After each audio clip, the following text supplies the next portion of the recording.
Estou aqui hoje para compartilhar com os irmãos algo que o Senhor já tem tratado comigo. E, assim, o que vocês vão ouvir aqui não quer dizer que eu sou perfeito, não quer dizer que os irmãos estão totalmente desalinhados aí com a vontade do Senhor, mas saibam que nessa pregação o pregador já foi pregado e está sendo martelado direto, há meses e meses e meses, eu estou sendo pregado por essa pregação. Então, é algo que destravou a minha mente no entendimento a respeito do viver cristão, principalmente como homem, como líder da casa, e eu espero, do fundo do meu coração, que possa também ser um canal de bênção na vida dos irmãos que hoje estão aqui. O texto que eu vou compartilhar com os irmãos aqui, o início da pregação, ele está em Filipenses, no capítulo 3, a partir do versículo 7. Eu tinha até pedido os meninos para passar aqui. Vocês podem até passar, mas é porque me veio aqui no coração, eu até trouxe hoje, vim com 2 Bíblias, porque eu gosto de ter traduções diferentes, porque a tradução vai ampliando o entendimento. Muitas palavras têm sentidos muito amplos. E essa tradução da Bíblia aqui que eu vou ler é uma tradução que não é muito comum. Na verdade, ela não é nenhuma tradução, ela, na verdade, ela é inspirada, ela não é ao pé da letra, mas ela é contextualizada, que é a versão A Mensagem. Mas, assim, é incrível a forma com que é colocado aqui. Então, Filipenses 3, a partir do versículo 7. As credenciais que eles andam exibindo por aí como algo especial, eu rasgo e jogo no lixo, como todo o resto que eu costumava julgar importante. Por quê? Por causa de Cristo. Sim, todas as coisas que um dia considerei importantes, nada mais valem na minha vida, comparado com o alto privilégio de conhecer Cristo Jesus, meu Senhor. Em primeira mão, tudo o mais é insignificante, esterco. Joguei tudo no lixo para abraçar a Cristo e ser abraçado por Ele. Não me interessa a justiça inferior e insignificante que se baseia na observância de uma lista de regras, quando posso desfrutar aquela que é resultado de confiar em Cristo, a justiça de Deus. Desisti daquelas coisas inferiores para que pudesse conhecer Cristo pessoalmente, experimentar o poder de sua ressurreição, ser companheiro de seu sofrimento e ir com Ele até a morte. Tudo isso para alcançar a ressurreição dos mortos.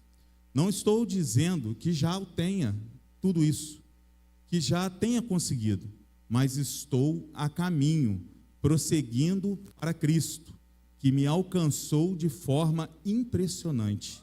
Amigos, não me entendam mal, não me considero um especialista no assunto, mas olhando para o alvo, para onde Deus nos chama, para Jesus, estou correndo e não vou voltar atrás. Assim, os interessados em tudo que Deus tem para nós devem se manter focados no alvo. Se algum de vocês tem outra coisa em mente, algo menos que um compromisso total, Deus vai clarear a vista embaçada de vocês, e vocês vão enxergar. Agora que estamos no caminho certo, permaneçamos nele. Podem assentar, irmãos.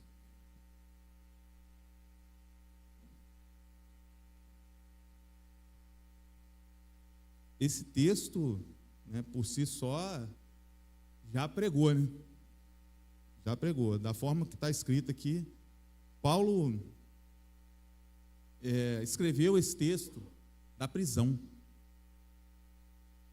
em Roma. E o tema da minha mensagem hoje, irmãos, é vivendo de maneira ordinária. Escolhi essa palavra ordinária totalmente intencional, porque é uma palavra que parece que dá um tom pejorativo, né? Parece ordinário, parece algo assim muito de pouco valor, né? Mas, na verdade, o sentido, né, da palavra ordinário vem de ordem, né? E o significado está ligado à ideia de algo que segue uma ordem ou regra estabelecida que é comum, que é usual ou normal. A etimologia de ordinário destaca a importância da ordem e da regularidade. Então, irmãos, por que vivendo de maneira ordinária? A gente tem uma concepção muito equivocada da nossa vida cristã. A gente leva muitas das vezes uma vida religiosa e acha que está vivendo uma vida reta diante do Senhor. E ser crente aqui igual hoje, todo mundo aqui na igreja, para mim, maravilhoso. Ser crente aqui, eu sou crentão, sou o melhor que nós temos. Agora, ser crente no dia a dia é complicado. E é por isso que eu coloquei esse tema, né? Vivendo de maneira ordinária, ou seja, de maneira comum. Você, para ser alguém que agrada a Deus, você no seu dia a dia, vivendo de maneira comum no seu trabalho, nas suas tarefas em casa, aqueles que estudam, né, com os colegas de faculdade, de colégio, você pode se preocupar e deve se preocupar com cada minuto que o Senhor dá para você todos os dias. Nós somos seres, irmãos, de hábitos. Tudo na nossa vida, no nosso cotidiano, gira em torno de hábitos. É como se nós fôssemos litúrgicos em tudo que fazemos. Igual aqui na igreja, né? A gente vem, todo culto tem uma ordem, essa ordem é seguida para que, né, haja, né, a continuidade, para que haja um entendimento do início ao fim do culto. E assim é o seu dia, o meu dia, quando eu acordo, quando você acorda. A gente também tem, né, os nossos hábitos litúrgicos, né, de levantar, de, né, ouvir, ou parar para pensar no canto dos passarinhos, muitas das vezes, né, com hábitos que, na verdade, não agregam valor. Hoje, na vida moderna, um dos principais hábitos, né, de quando a gente acorda, a primeira coisa que a gente faz, normalmente, é pegar o telefone celular e olhar ali, não para pensar, não para agradecer a Deus por ter aberto seus olhos de manhã, né, por olhar para o lado e ver sua família, seus filhos, sua esposa, seu esposo, né, e que Deus permitiu que mais uma vez a misericórdia dele se renovasse sobre a sua vida. E é nesse dia a dia que vem, como eu disse, irmãos, o grande confronto. E esses hábitos, conscientes ou inconscientes, eles constroem algo em nós. Dia após dia, esses hábitos vão construindo algo em nós. E Deus está presente em todos os momentos. Em cada momento do seu dia, Deus está presente. E eu queria que você refletisse que cada dia que você acorda, Deus te dá um período de tempo. Esse tempo pode ser colocado para você, para mim, como se fosse um maná.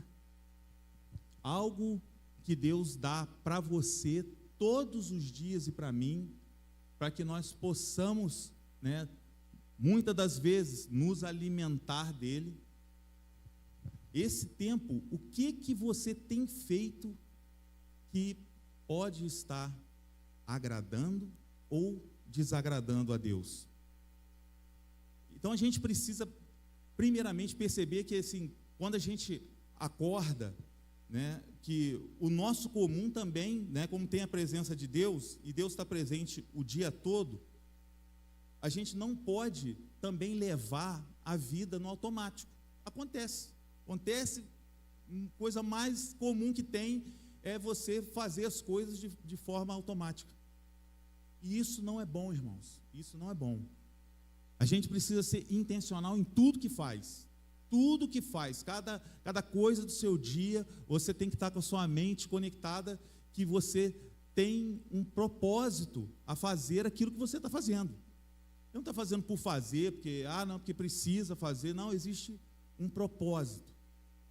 Existe um propósito de Deus em cada atitude sua, no seu dia a dia. E foi dado aqui no início do culto, foram dadas aqui, né? Os homens distribuíram aí, o Ministério de Homens distribuiu na chegada aí, um papel com algumas perguntas. Não é para que ninguém responda, são perguntas só retóricas, são perguntas para que nós venhamos a refletir com relação a cada momento, a cada situação do nosso cotidiano, dessa aqui que a gente vive. Aqui, por exemplo, né, em que áreas do seu dia a dia você sente que poderia ser um exemplo melhor para os que estão à sua volta? Como você tem vivido os seus dias? Como você tem vivido o tempo que o Senhor tem dado para você?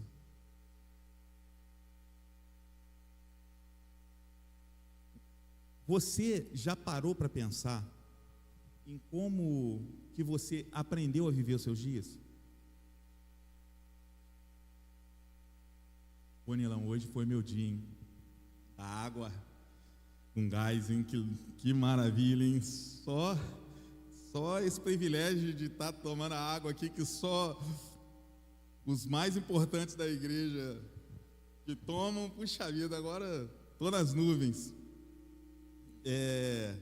Mas então, irmãos, como é que você aprendeu a viver seus dias? Como é que você aprendeu na sua infância, quando você acordava e observava a rotina da sua casa? O que você aprendeu com isso?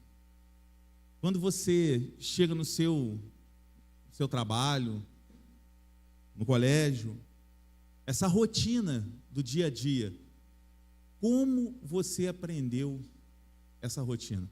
Você já percebeu, você já parou para pensar que essa rotina que te cerca influenciou e influencia na sua rotina de hoje? Aquilo que você viveu quando você ainda era jovem, quando você ainda era criança, e em todos os lugares que você passou, que essa rotina influencia quem você é e a forma com que você conduz o seu dia. Aí com isso eu faço outra pergunta retórica: como você tem vivido de forma que as pessoas observam o que você e eu estamos fazendo e aprendendo comigo e com você a viver os seus dias? Olha como isso é sério. Você, na sua rotina do seu dia, tem pessoas te observando. Pessoas estão aprendendo algo de bom ou de ruim com você e comigo. Isso é muito sério, meus irmãos. Isso é muito sério. Porque Deus, em toda a história do povo de Deus, sempre se preocupou com isso. Se os irmãos forem lá em Êxodo, em Deuteronômio, Deus estabeleceu regras para tudo. Mas não era porque Deus queria mandar na vida do seu povo, não. Deus estava ensinando o seu povo através daquelas mínimas rotinas normais do seu dia a dia. Se você olha lá, tem regra contra o mofo. Irmãos, tem regras até para que os soldados, quando saíssem com eu esqueci o nome, tipo uma cuiazinha, uma cumbuquinha, para que quando eles fossem fazer as suas necessidades, eles pudessem cavar o chão, fazer as necessidades e depois comer. Olha só. Aí você imagina, poxa, que coisa sem sentido. Não, irmãos. Nada, como eu disse, nada é sem sentido. Tudo tem um propósito, né? E o que uma pessoa cristã aprenderia com você, quer dizer, perdão, o que uma pessoa não cristã aprenderia com você e comigo, se ela ficasse alguns dias na sua casa e na minha casa, pelo modo de você e eu vivermos. Para pensar nisso. Você recebe uma visita na sua casa. O que essa pessoa vai aprender através da sua rotina? Vai aprender de você como homem e mulher de Deus. Será que ela vai sair da sua casa impactada com o que ela vai ver? Ou será que ela vai sair da minha casa e da sua percebendo que a minha vida e a sua não diferem em nada da dela? Atribulada, cheia de murmurações. Como seria alguém que não conhece a Deus, alguém descrente na sua casa e na minha, observando eu e você no nosso dia a dia? Será que ela perceberia que nós passamos mais tempo dando valor a coisas fúteis do que a coisas que realmente edificam? É forte, irmãos, é doído.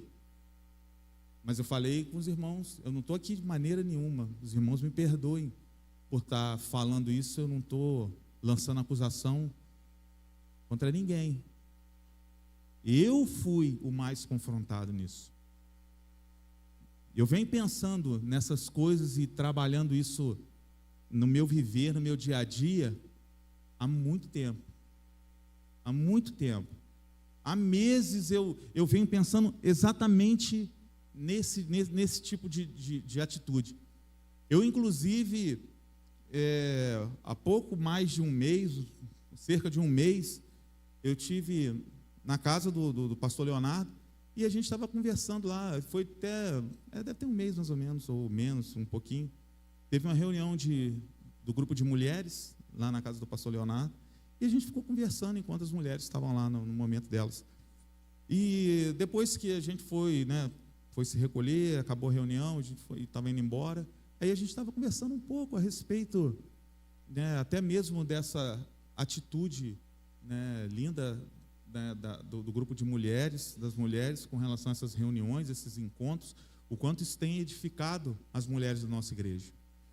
E aí eu estava comentei rapidamente com o Léo, falei, Léo, essas coisas são extremamente importantes, a gente promover, incentivar esse tipo de encontro e reunião, mas aí eu falei exatamente assim com ele, falei, cara, mas uma das coisas que mais tem tocado meu coração não são as coisas que a gente faz intentando reunir as pessoas ou fazer as coisas na igreja, mas são as coisas que no dia a dia a gente faz e não se atenta o quanto elas são tão importantes quanto.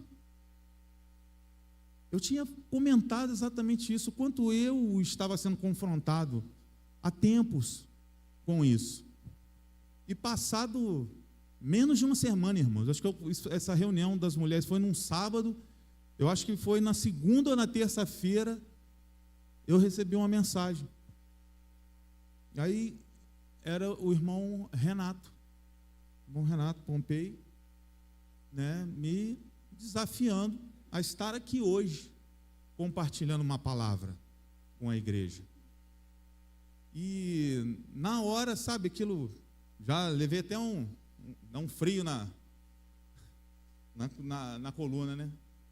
E primeira coisa que me veio na cabeça, ele falou: irmão, nós aqui, o grupo de homens, vai ser responsabilizado pelo culto do primeiro culto, né, do mês da família, e assim, a gente colocou diante de Deus, e no nosso coração veio, a primeira pessoa que veio no nosso coração, confirmou, o irmão Lauro, com outros irmãos, de que você pudesse estar vindo compartilhar a palavra. Ora aí, vê se você acha que é de Deus. Falei: cara, eu orar, você acha que é de Deus? Se vocês já oraram e falaram que é, quem sou eu para falar que não é? Eu não posso de maneira nenhuma achar que Deus não está me desafiando a estar aqui hoje, nesse dia. Fiquei assim, extremamente honrado. Quero agradecer aos homens, né, do Ministério da Hombridade pela confiança. Irmãos, eu estou muito, muito, muito, muito honrado de estar aqui. É uma honra muito grande estar aqui, é uma responsabilidade muito grande. E com essas atitudes, com essas pequenas atitudes, meus irmãos, no nosso dia a dia, é que a gente vai conseguir promover grandes mudanças na sociedade. A sociedade não vai mudar por causa da política. A sociedade não vai mudar porque existem grandes pregadores, grandes homens que ministram a palavra de Deus. A sociedade não vai mudar porque nós temos grandes ministros de louvor que entoam louvores maravilhosos, que escrevem canções lindas, né, com a inspiração do Espírito Santo. A sociedade vai mudar, meus irmãos, começando pela minha casa e pela sua. Com as minhas atitudes, as suas atitudes dentro de casa, conforme nós tratamos a nossa família. Nós vamos construir famílias que vão influenciar uma cidade e que, por conseguinte, vão influenciar, podem e devem, em nome de Jesus, influenciar uma nação. Aí a gente vai conseguir ver propósito nas coisas. E um dos exemplos, né, que foi mencionado aqui hoje de manhã na consagração, né, teve um momento ímpar aqui hoje de manhã na consagração. O pastor Nilo compartilhou a respeito de Noé, né, que Noé foi um cara também único no propósito que Deus tinha com a vida dele. Noé, irmãos, não abriu nenhuma igreja. Ele não foi pastor de milhares de pessoas, mas ele mudou a história do mundo. Sabe como, irmãos? Ouvindo e obedecendo a Deus, cuidando da sua família. Irmãos, cuidem das suas famílias. Cuide para que as suas famílias estejam na arca. A arca vai preservar e salvar as gerações futuras. A arca é a igreja. A igreja não é esse prédio onde eu e você estamos hoje. A igreja é o corpo místico de Cristo. Eu e você juntos, cada um de nós somos um fragmento, somos uma lasca. Nós somos juntos a igreja. Então, irmãos, pensem nisso, pensem na importância que as famílias representam, não só no plano de Deus, para a minha vida e para a sua, mas para a sociedade, para a humanidade. É através da minha família e da sua que a gente pode transformar o mundo que a gente vive. E mesmo sabendo, irmãos, que já está determinado na onisciência de Deus que esse mundo jaz no maligno. Isso não muda a nossa perspectiva, não muda. Nós somos cidadãos do reino, a nossa natureza é outra. Nós já estamos em treinamento hoje para aquilo que vamos viver na eternidade. Nós temos essa autoridade de viver já num plano, como se já estivéssemos no futuro. E é assim que a gente vai impactar as famílias. Irmãos, nós somos bombardeados todo o dia na nossa caminhada cristã, com ideias e ideais religiosos. Percebam o seguinte: a gente aprende a viver as coisas de Deus de forma totalmente desvirtuada. A gente acha que nós manipulamos a Deus. Vocês já perceberam que assim, a gente volta e meia se pega nas nossas orações? Para pensar na sua oração. Como aconselhando a Deus que Deus tem que fazer ou não tem que fazer? Que loucura! Por isso que eu falei, irmãos, a gente tem que fazer as coisas, nós temos que ser intencionais, porque senão a gente vai viver num automático que não vai levar a gente em lugar nenhum, porque a nossa oração é sempre, né, esse mundo acaba nos rodeando sempre com sugestões de ter ou ser, de ter coisas e ser coisa, ser alguém, como se isso fosse o propósito de Deus para a minha vida e para a sua. Aí a gente se vê, né, como eu falei, aconselhando a Deus, né, Deus faz isso, faz aquilo. Irmãos, não estou dizendo que ninguém tem que orar e colocar suas petições diante de Deus, não. Que a palavra nos ensina que as nossas petições precisam se fazer conhecidas de Deus. Mas isso não é para que Deus mude, não. Quem muda somos nós. Deus não muda, não. Quem vai mudar somos nós. É porque é nesse exercício que a gente vai aprender a entender, lendo a palavra, a vontade de Deus. Aí nós vamos começar a orar a palavra.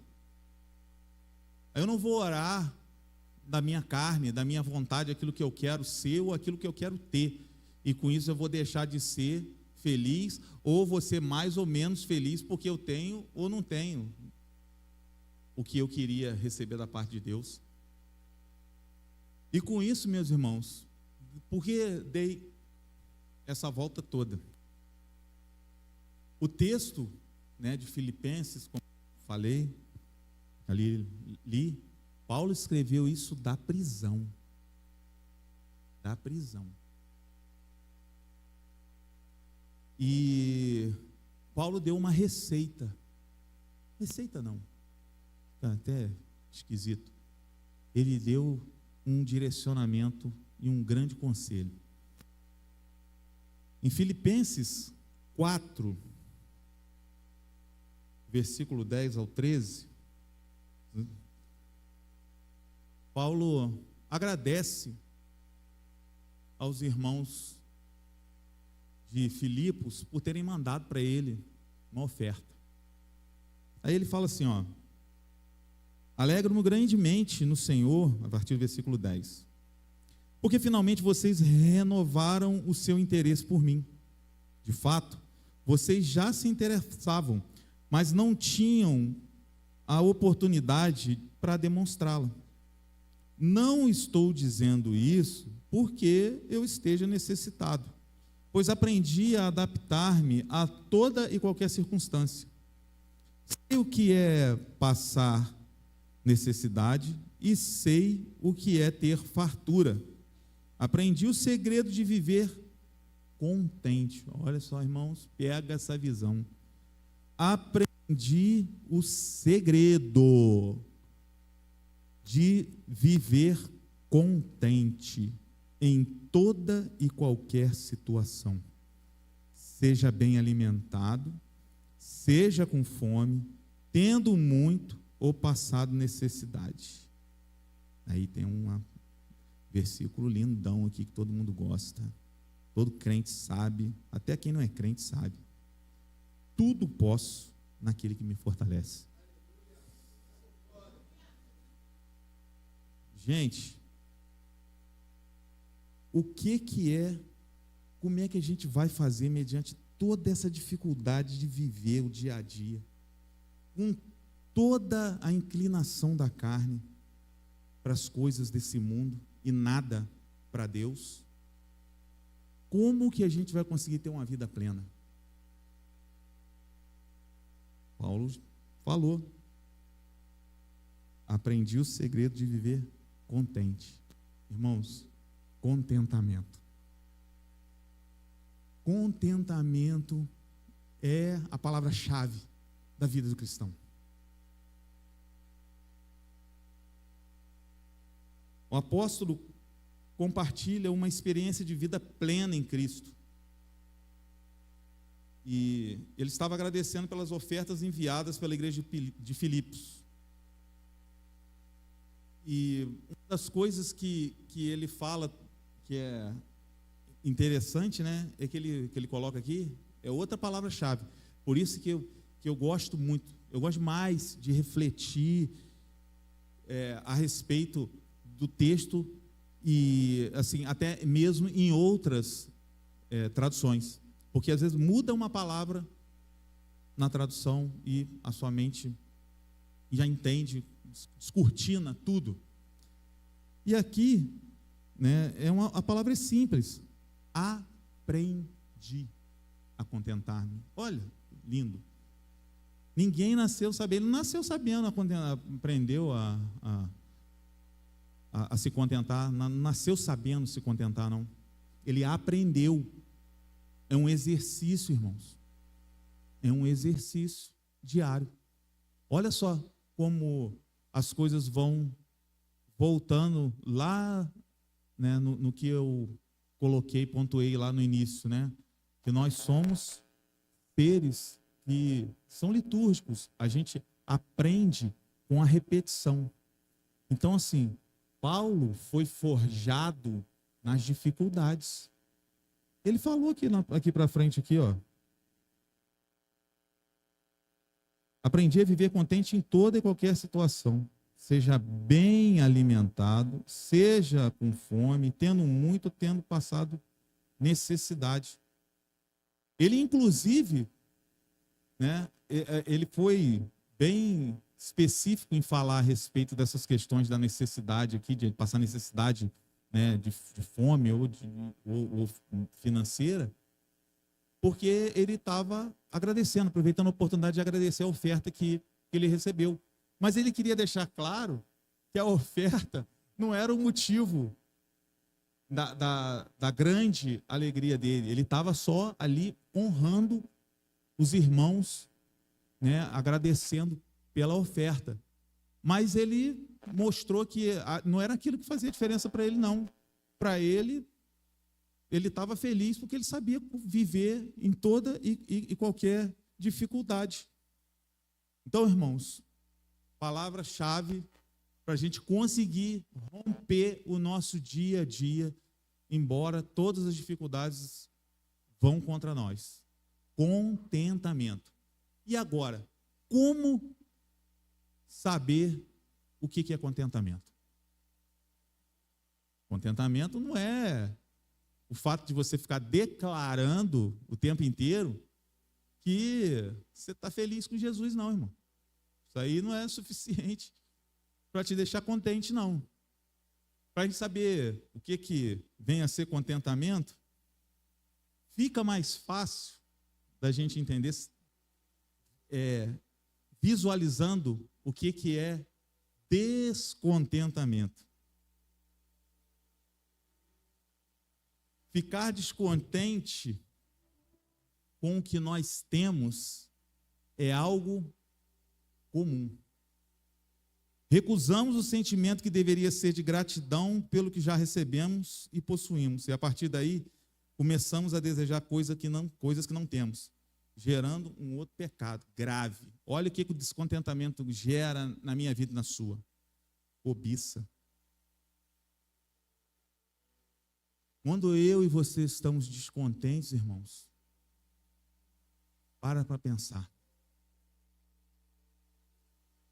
É como se nós estivéssemos manifestando ingratidão ao que Deus deu para mim e para você. Você imagina que você vai reclamar da sua casa, da casa que você tem. A gente não fala que tudo que a gente tem foi Deus que deu? E quando a gente começa a murmurar da casa que a gente tem, eu estou sendo ingrato com o que Deus me deu. Eu estou dizendo que o que Ele me deu não é bom o suficiente para mim. Quando você reclama do seu trabalho, da forma com que Deus sustenta a sua casa, você está sendo ingrato. Porque Deus sustenta a sua casa através desse trabalho. Irmãos, quase todos os pecados que estão listados em Gálatas 5, do 19 a 21, quase todas as obras da carne manifestas ali, elas se iniciam com descontentamento.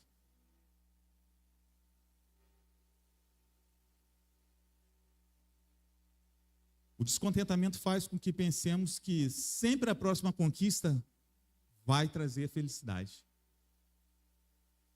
Sempre na expectativa de que quando conquistarmos algo, estaremos contentes. Fazendo com que entremos em um círculo vicioso de não nos contentar com nada. Um coração descontente, irmãos, nunca está satisfeito. Nunca. Nada do que você tiver ou fizer, você vai achar que é suficiente. Se você tiver para o universo nosso aqui dos meninos, dos homens, se você tiver um carro bacana, você sempre vai achar que você merece ter um carro melhor. Que esse que você tem já está caidinho. Preciso de um melhor. Irmãos, eu não estou falando que isso não é lícito, de maneira nenhuma.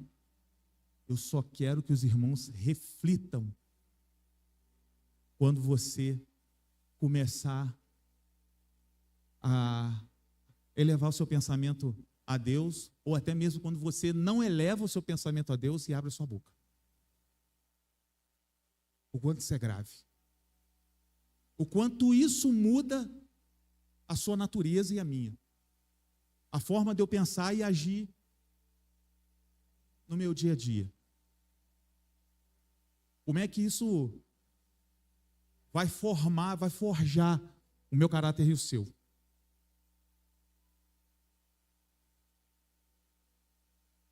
O descontentamento, como eu disse aqui, é uma desonra ao que Deus tem feito na nossa vida. E estar contente não é ser insensível ou estar alienado às dificuldades e circunstâncias ao nosso redor, fingindo que não está acontecendo nada. Irmãos, está doendo? Chora. precisa de ajuda, pede. Nada de errado nisso.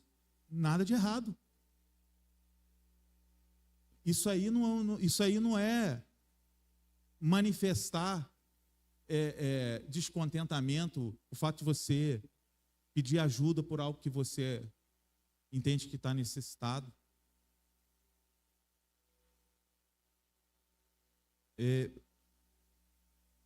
O Nilão, pastor Nilo, pregou algo aqui há aproximadamente 2 anos atrás, acho que nem nós estávamos aqui nesse templo aqui ainda não. Mas ele falou uma palavra que assim, me marcou profundamente. E assim, a forma com que ele colocou, como eu falei, às vezes a forma que a coisa expressa, ela te dá um entendimento muito, muito profundo, que marca, né? E aquilo fica registrado na sua mente. Tudo que eu e você precisamos, meus irmãos, já está dentro de mim e de você. O que a gente precisa é sempre colocar as coisas diante do Espírito Santo de Deus, que espreita os nossos pensamentos, sabe de tudo, sabe de tudo. E para poder viver em contentamento,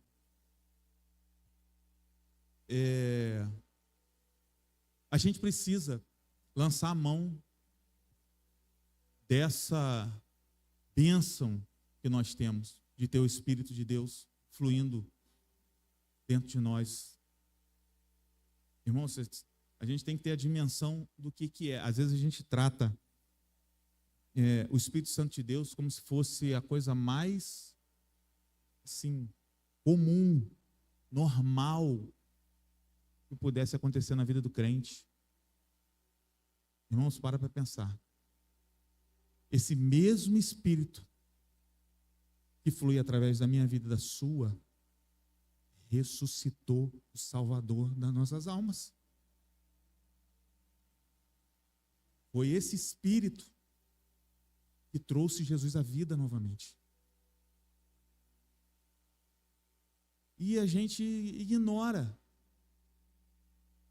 o que o Espírito pode fazer em nosso favor. Então, irmãos, quero só colocar aqui algumas coisas com relação ao contentamento aqui.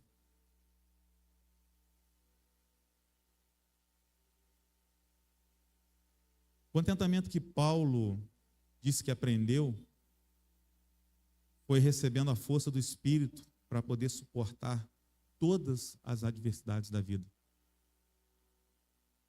Por isso que ele falou que ele podia tudo naquele que o fortalecia. Porque o contentamento é a habilidade de permanecer satisfeito em Deus em toda a circunstância. O nosso contentamento é a afirmação de que Deus está certo em todos os seus caminhos. Quando temos um coração contente, independente das circunstâncias, nós estamos dizendo: Deus está certo em tudo que faz. Quando você entende que a dificuldade que você está passando, que eu estou passando, quando a gente entende isso, é que isso aí vai forjar em nós um caráter melhor. Eu fico feliz porque eu sei que Deus está trabalhando na minha vida. Deus está me tornando alguém melhor.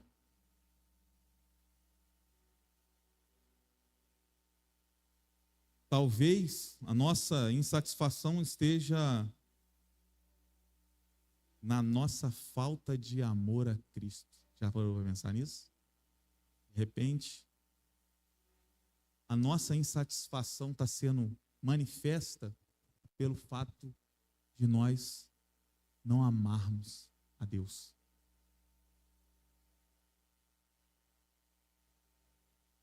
Aquilo que tem o meu coração e o seu aquilo com que nós gastamos mais tempo denuncia aonde está o nosso coração. Onde eu e você temos investido mais tempo?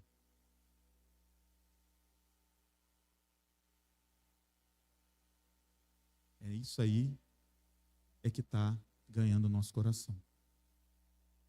Será que nós estamos investindo tempo em obedecer, agradar a Deus nas mínimas coisas?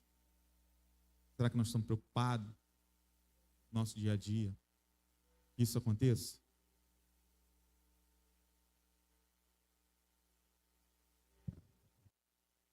E eu queria aqui para encerrar, comentar aqui duas coisas. Primeiro, só perguntar aos meninos ali, Marcelão, tá na agulha aí o louvor?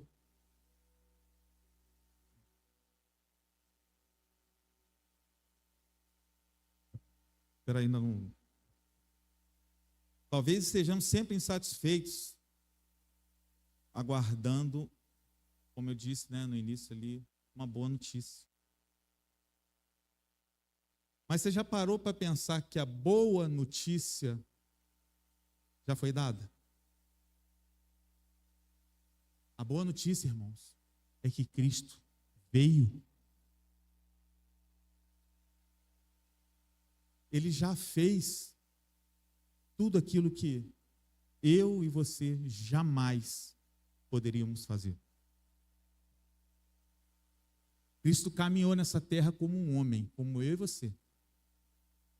Sofreu, foi humilhado, foi traído, morreu e ressuscitou.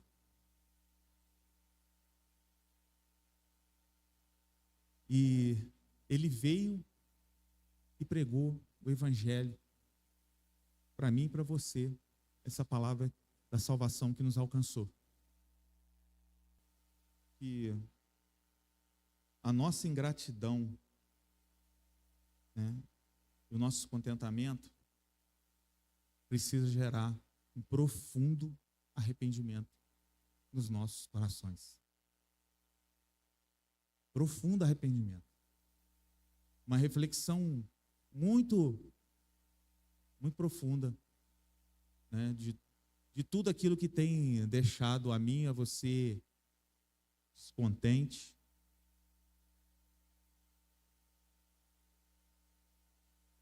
E a gente tem que entender que o nosso contentamento, ele não é circunstancial. Eu não dependo, nem você, dependemos de circunstâncias para sermos contentes. O nosso contentamento tem um nome. É Jesus. O Cristo de Deus. Irmãos, é interessante observar que a palavra que Paulo usa, no final, versículo 13 de Filipenses 4, onde ele diz que eu posso todas as coisas naquele que me fortalece. A palavra fortalece no grego, ela significa receber força. Ou seja, a força que a gente precisa para ser fortalecido, ela não é gerada a partir de mim e de você. Ela é dada por Deus. E é essa força que eu e você precisamos buscar para encontrar contentamento em tudo que a gente faz, que a gente tem. Seja grato, irmão. Seja grato pela sua família. Agradeça a Deus pela família que você tem. Agradece a Deus pelos seus filhos, pelo seu marido, pela sua esposa. Agradece a Deus pela casa que você tem. pelo trabalho que você tem, pela igreja que você congrega, meus irmãos. Agradece a Deus. Agradece a Deus pela vida dos homens e mulheres que Deus tem levantado no nosso meio para estar nos auxiliando nessa jornada. Eu, mais uma vez, quero agradecer a oportunidade de estar aqui, de poder compartilhar com os irmãos algo que Deus tratou no profundo comigo. Tratou não, está tratando. Como eu falei, o pregador está sendo pregado. Todo dia, dia após dia. E depois de hoje eu sei que eu vou ser martelado com força. E tem um versículo chave também para o nosso entendimento, para a nossa caminhada cristã, para encerrar aqui, que também está em Filipenses, no capítulo 3, e a partir do versículo 15, mas o versículo chave para mim é o 16. 15 diz assim: todos nós que alcançamos a maturidade devemos ver as coisas desta forma. E se em algum aspecto vocês pensam de modo diferente, isso também Deus lhes esclarecerá. Versículo 16. Tão somente vivamos de acordo com o que já alcançamos. Irmãos, ser perfeito diante de Deus não é não errar. Ser perfeito diante de Deus é fazer a coisa certa a partir do momento que você descobriu que é certo, que é o que agrada a Deus. E isso é ser perfeito diante de Deus. Não é não falhar. Tão somente vivamos de acordo com o que já alcançamos, com o que já aprendemos. Por isso que eu falei, irmãos, o pregador vai continuar sendo pregado todo dia. E que essa palavra possa produzir os frutos de salvação. A metanoia, como disse o irmão aqui, que vai ser o tema do Congresso de Homens. A mudança na mente. Sejamos intencionais em tudo o que fizermos no nosso dia a dia. Não percam a oportunidade de honrar a Deus em tudo que vocês fazem. Temos como honrar a Deus nas mínimas coisas. Deus se importa com isso. Lembre-se, Deus se importa com as mínimas coisas ao meu respeito e ao seu respeito. Eu só quero agradecer a oportunidade em nome de Jesus.